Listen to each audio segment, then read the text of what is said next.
Hello everyone, my self Ramvilas Meena. आज का हमारा टॉपिक है नाभिक के बाह्य इलेक्ट्रॉनों का वितरण,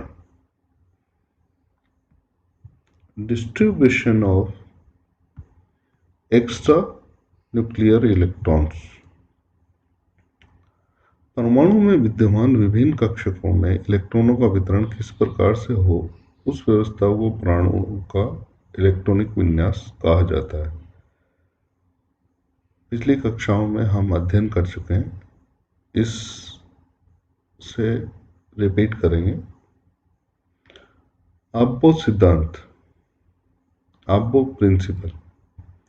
आबो सिद्धांत किस परमाणु में उसके विभिन्न इलेक्ट्रॉनों के वितरण का निर्धारण करता है। किसी परमाणु के विभिन्न कक्षकों में इलेक्ट्रॉनों के बढ़ने का क्रम उनकी बढ़ती हुई ऊर्जा के क्रम में होता है। सर्वप्रथम न्यूनतम ऊर्जा वाले कक्षक में इलेक्ट्रॉन बढ़ते हैं, फिर उससे अधिक ऊर्जा वाले कक्षक में जाते हैं और यही क्रम चलता रहता है। अतः परमाणु के इलेक्ट्रॉनिक विन्यास के निर्धारण में यह नियम अत्यंत महत्वपूर्ण है। अब्बो सिद्धांत में मूल निम्नलिखित नियम सम्मिलित हैं। फर्स्ट है पाउली का अपवर्जन सिद्धांत। इस सिद्धांत के अनुसार किन्हीं दो इलेक्ट्रॉनों की चारों क्वांटम संख्याएं एक जैसी नहीं हो सकती, अर्थात चारों क्वांटम संख्याओं का मान अलग अलग होगा। किसी परमाणु के दो इलेक्ट्रॉन परस्पर बिल्कुल समान नहीं हो सकते। सब कुछ समान होते हुए भी इनकी किसी एक क्वांटम संख्या का विपरीत या अलग होती ही है। इसे सर्वप्रथम पाउली ने 1925 में बताया, अतः उन्हीं के नाम से ये पाउली का अपवर्जन सिद्धांत कहा जाता है। इस नियम के अनुसार एक कक्षक में दो इलेक्ट्रॉनों की क्वांटम संख्याओं का मान समान नहीं हो सकता। चारों क्वांटम संख्याओं में से कोई ना कोई सी क्वांटम संख्या अलग होगी। पाउली के सिद्धांत के अनुप्रयोग। इसकी सहायता से इलेक्ट्रॉनों की चारों क्वांटम संख्याएं भिन्न भिन्न करते हुए भी हम तत्वों के इलेक्ट्रॉनिक विन्यास लिख सकते हैं। इसकी सहायता से यह बताया जा सकता है कि एक कक्षक में अधिकतम दो ही इलेक्ट्रॉन रह सकते हैं जिनका चक्रण विपरीत दिशा में होगा। उनका बहुलकता नियम या बहुलता नियम, हुंड मल्टीप्लिसिटी रूल। समान ऊर्जा वाले कक्षकों में इलेक्ट्रॉनों को भरने में हुंड के नियम का अत्यंत महत्व है। इसका पूरा नाम हुंड का अधिकतम बहुलता नियम है, लेकिन संक्षिप्त में इसे हुंड का नियम भी कहा जाता है। इस नियम के अनुसार यदि समान ऊर्जा स्तर वाले रिक्त कक्षक उपलब्ध हो तो इलेक्ट्रॉन पहले रिक्त कक्षक में जाएगा। जब समान ऊर्जा वाले सारे कक्षक एक एक इलेक्ट्रॉन द्वारा भर जाएंगे तो उनमें विपरीत चक्रण वाला दूसरा इलेक्ट्रॉन आएगा और उनका युग्मन होता जाएगा। अर्थात कक्षक समान ऊर्जा वाले हों तो सबसे पहले इलेक्ट्रॉन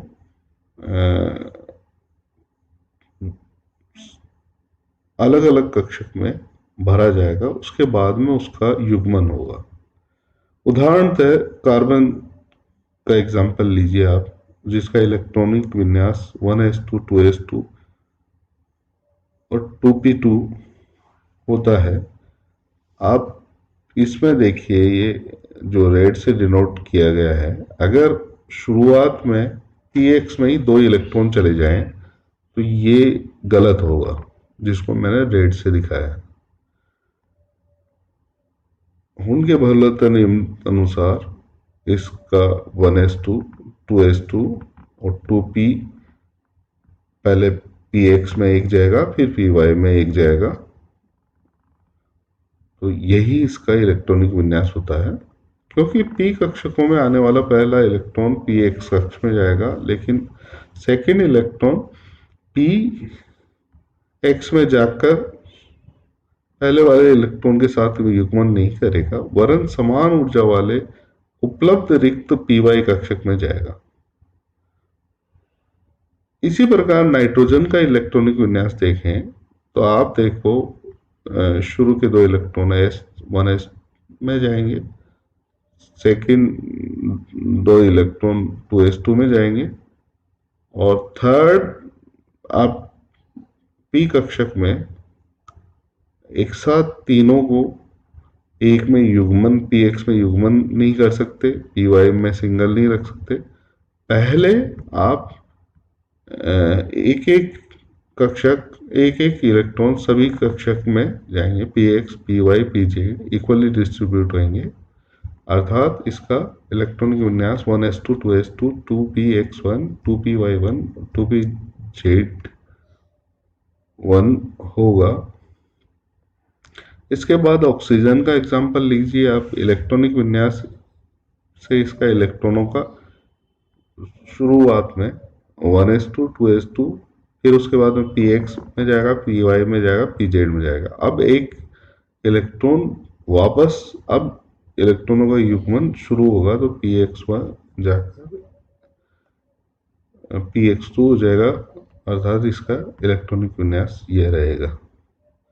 क्योंकि अब कोई रिक्त p2p कक्षक उपलब्ध नहीं है, युग्मित इलेक्ट्रॉनों का चक्रण विपरीत होता है, लेकिन अयुग्मित इलेक्ट्रॉन सदैव समानांतर चक्रण वाले होते हैं। इससे इनमें विनिमय ऊर्जा के मुक्त होने के कारण तंत्र स्थायित्व को प्राप्त हो जाता है या प्राप्त करता है। N+L का नियम, आप जैसा कि आप पहले भी पढ़ चुके हो, यह नियम आपको ने दिया था। किसी कक्षक की ऊर्जा कम है और किसी की अधिक, इसका निर्धारण करने के लिए आप ने N+L का नियम सुझाया। कक्षकों में इलेक्ट्रॉन बनने का क्रम उनकी ऊर्जा के अनुसार होता है। सर्वप्रथम निम्नतम ऊर्जा वाले कक्षक भरे जाते हैं, फिर क्रमशः उससे उच्चतर ऊर्जा वाले कक्षकों में इलेक्ट्रॉन भरे जाते हैं, जिसके अनुसार